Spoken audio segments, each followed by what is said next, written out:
دونوں میں فرق سمجھ لیجئے. ایک کسی کا عیب بیان کرنا ہے اس کی اصلاح کی خاطر، محبت سے، خیر خواہی کے لیے، وہ ثواب ہے، واجب ہے، فرض ہے. لیکن کسی کو اس عیب کی وجہ سے اس کا طعنہ دینا کہ تو ایسا ہے، تو اس کو طعنہ دینا جو ہے یہ حرام ہے بالکل، جس سے اس کا دل ٹوٹے.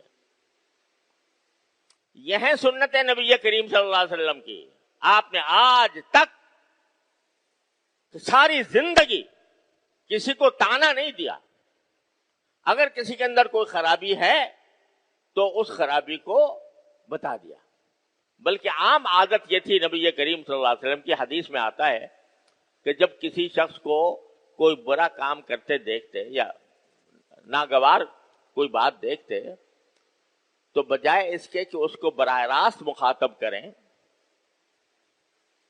کہ بھئی تمہارے اندر یہ خرابی ہے، عام طور سے جب آپ بیان فرما رہے ہوتے تھے، خطبہ دیتے تھے، عمومی ہدایات دے رہے ہوتے تھے، تو یہ الفاظ استعمال کرتے بھئی ایسے لوگوں کا کیا حال ہے جو ایسا کرتے ہیں، ما بال اقوال اقوام یفعلون کذا.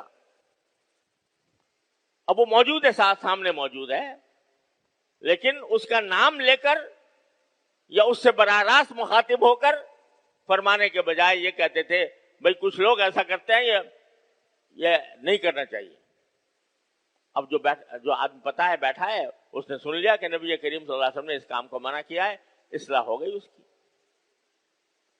تو براہ راست مخاطب کر کے کسی سے کہنا یہ بھی پسند نہیں آتا تھا نبی کریم صلی اللہ علیہ وسلم کو، الا یہ کہ جہاں خیال و ظاہر بات ہے کہ رسول کریم صلی اللہ علیہ وسلم اگر کسی کو کہیں کہ بھئی تمہارے اندر یہ خرابی ہے، وہ تو 1000 مرتبہ چوم چاٹ کے اس کو قبول کر لے گا. لیکن پھر بھی آپ یہ اہتمام فرماتے تھے کہ اس کی رسوائی نہ ہو، اس کا دل نہ ٹوٹے. لہذا عام اجتماع کے اندر فرما دیا ما بال اقوام یفعلون کذا. بھئی کیا بات ہے کہ بعض لوگ اس طرح کیا کرتے ہیں، اس سے وہ سمجھ جاتا تھا. تو بتلانا یہ اس ساری سنت کیا بتا رہی ہے کہ حتی الامکان کسی کے اندر برائی بھی ہے تو اس برائی کو اس کو محبت اور پیار سے سمجھاؤ، اور حتی الامکان کوشش کرو کہ اس کو مخاطب کرنے کی ضرورت نہ پڑے، بغیر مخاطب کیے ہوئے اس کی اصلاح ہو جائے، جیسے حضرت حسن نے کیا اور جیسے رسول کریم صلی اللہ علیہ وسلم فرماتے تھے اس طرح ہو جائے. اور اگر کہیں مخاطب کرنے کی ضرورت پیش آ ہی جائے تو تنہائی میں کرو، لوگوں کے سامنے اس کو رسوا نہ کرو.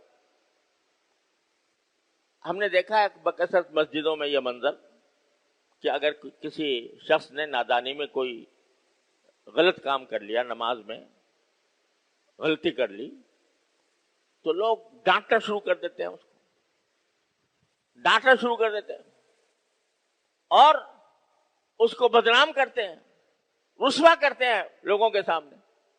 تمہیں شرم نہیں آتی تم یہ کام کر رہے ہو مسجد؟ یہ سب سنت کے خلاف ہے، یہ سب ناجائز ہے اس طرح کسی کو رسوا کرنا.